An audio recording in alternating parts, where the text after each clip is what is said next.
Kev. What's going on, guys? What's up, baby? Good morning. Hey. Sorry about that. How you doing? Good, blessed. Blessed. Not as blessed as you are, though, but, we're over here in the everyday struggle. Stop it. You are blessed. You up. You at it. That means we blessed. That is Ain't true. no such thing as blessed as you are. We blessed. We alive. We smiling. That's some positive words. I appreciate that. You know what I'm saying? You getting ready to come out here and tear this stage up, though, on this Irresponsible Tour. I'm not mad at you. Oh, man, listen, you talking about a different level of excitement. I'm back to doing what I love to do. I took about 1.5 to 2 years to develop a new hour and 20 minutes of brand new material, real, raw, rugged, authentic, something that I can honestly say is a great representation of me, my talent, and where I am to date, something that I think that my fan base is going to look at and go, wow, I can't believe that he outdid himself yet again. The goal is to always get bigger and get better. Right. And if you look at all of my stand-up specials, from Grown Little Man to Seriously Funny to Laugh at My Pain to Let Me Explain to What Now, and now Irresponsible, you're going to see a consistent level of progress, man. And I realized that I'm my own competition. I'm competing with myself. I'm simply trying to make sure that I'm maximizing my potential and always trying to outdo me. That's what keeps me on my toes. That's what keeps me wanting more. That's what keeps me goal-oriented, in that position where all I want to do is make history, do the unthinkable. You're dealing with a guy that considers himself to be a machine, and this tour is a representation of it. It's a production. I love It's going to be amazing. It's not something you want to miss. You said production, and the last time you came out here, Kev, I caught you over at the Oracle Arena, and you had to bust out Lake Merritt behind you, so I'm assuming this time the set is going to be crazy. Right.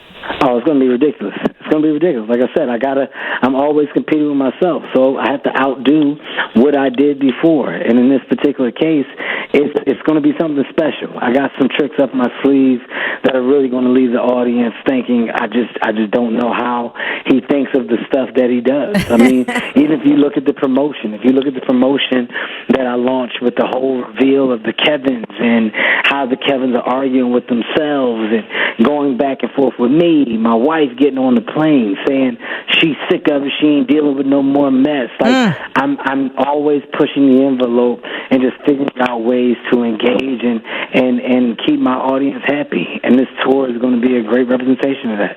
So that means we can expect some of the lions and the elephants from Jumanji to be on stage then. I'm not going to say that you can expect that. Oh, I'm not trying to get attacked. Right. I'm not trying to get attacked by no lion or nothing on stage. But you can expect some craziness. You can expect some jaw-dropping moments. That's 100%. So I was told that I can't ask you certain things, but I do know that possibly you'll be talking about, obviously your personal life on the stage. So I'll go to the show and see it then. I know they say you can't ask me certain things. You can ask what you want. I'm grown. I mean, I well, don't have a problem with that. you know what? Don't tease her with a good time. I Not know, at all, right? bruh. Because I'm just like, Listen, you go right ahead. Just don't be upset at the answers that you get. okay, they're your truths, baby. So I would never be mad at your truths. But are we going to be talking about, the cheating scandal and everything during the stand-up? Because, it's called the Irresponsible Tour, so. I do never not talk about anything. Okay. I'm human. I talk about my life in great detail. Dope. The reason why I talk about my life is because I'm the one living it. Right. In today's time and in time in general, people love to talk about you as if they are you, as if they walk in your shoes, as if they know you. The beauty of stand-up comedy is that you can always have a microphone in your hand, and as opinionated as you want to be, as factual as you want to be, you can be. That's the beauty of our craft. Right. So I'm not changing anything that I have done. I'm not going to shy away from what has made me me. I'm an open book on stage and off stage. What you see is what you get, flawed or unflawed, accept it or don't accept it. Those that do and those that move on are those that are still Kevin Hart supporters. Those that choose not to and those that haven't moved on, I guess, are not Kevin Hart supporters. Right. I can't spend time worrying about the things that I can't control. Ultimately, I'm still living my life.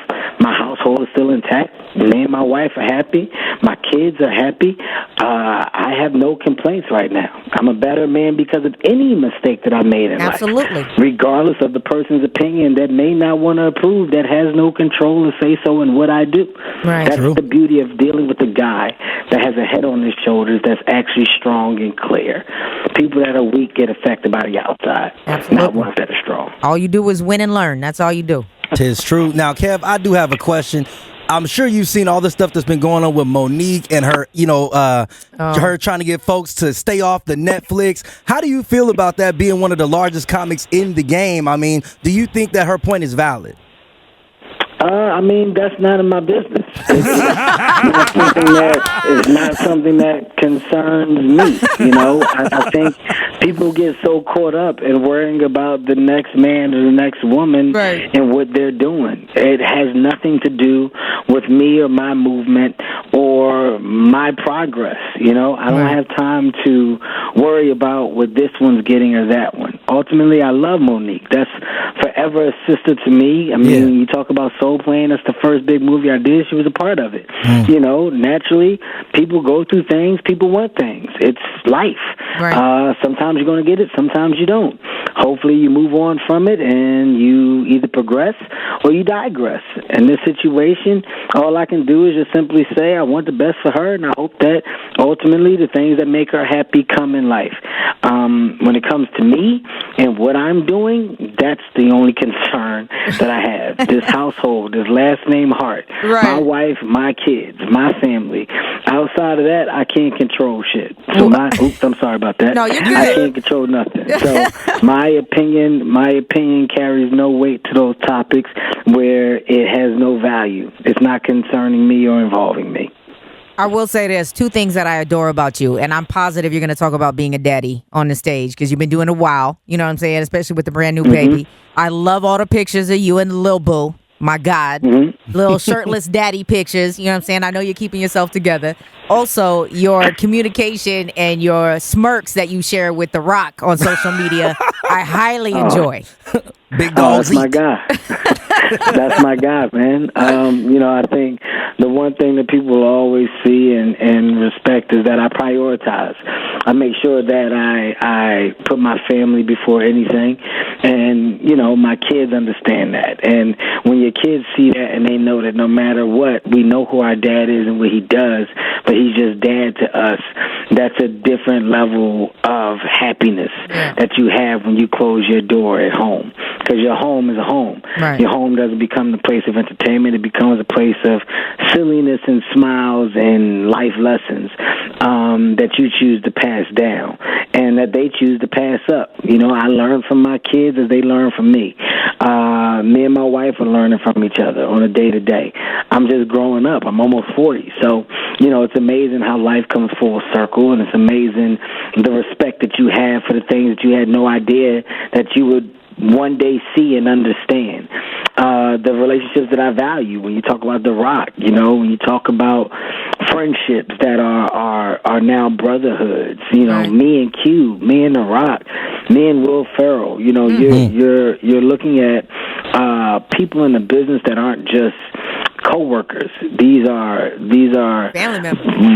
Yeah, like it's a different level of close. So when you have that, you hold on to that because you're in the business that has so much fake, so much phony.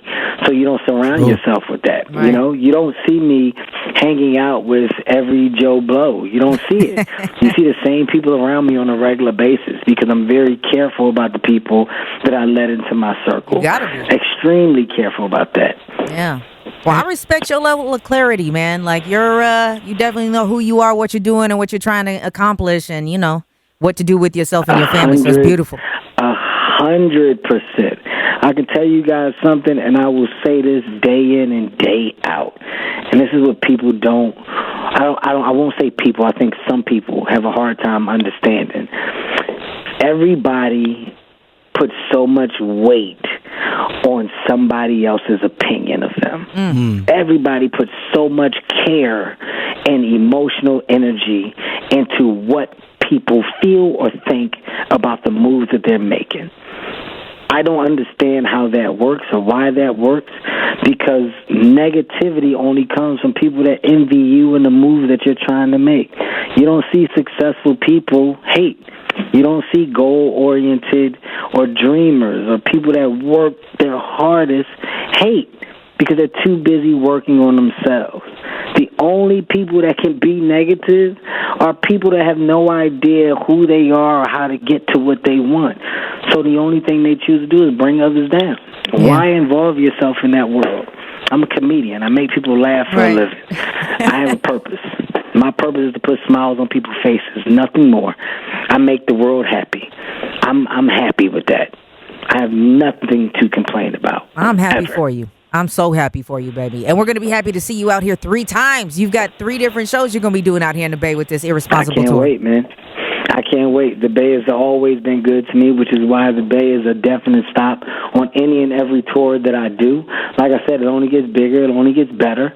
I aim to please, and, you know, the goal of outdoing what I did before is one that I feel I accomplished. So the reviews are already in from people that have seen the show, and now we're gearing up for the full-fledged production that goes within the show. So I cannot wait to get down there. Tickets are on sale today. Guys, go to KevinHartNation.com. Go get your tickets, and let's make history. Let's make it do what it do. Before you get out of here, because it's, you know, still a hip-hop station, we getting some new dropper sometime soon or no? Oh, you know what? At the end of every special, before I put the special out, is when Dropper put a mixtape out. It all goes together. It's a business. It's a brand. The wheelhouse has to support the wheelhouse. So expect to see it when it comes time to release the special. All right, Kevin. Well, thank you so much for spending the time with us this morning, baby. We appreciate you, and we for sure going to be at the show. Thank you for taking the time. I know I'll talk to you guys again soon. I appreciate you, man. Nothing but love. All right, baby. Stay blessed. Definitely. Go Eagles. Bye-bye. Peace.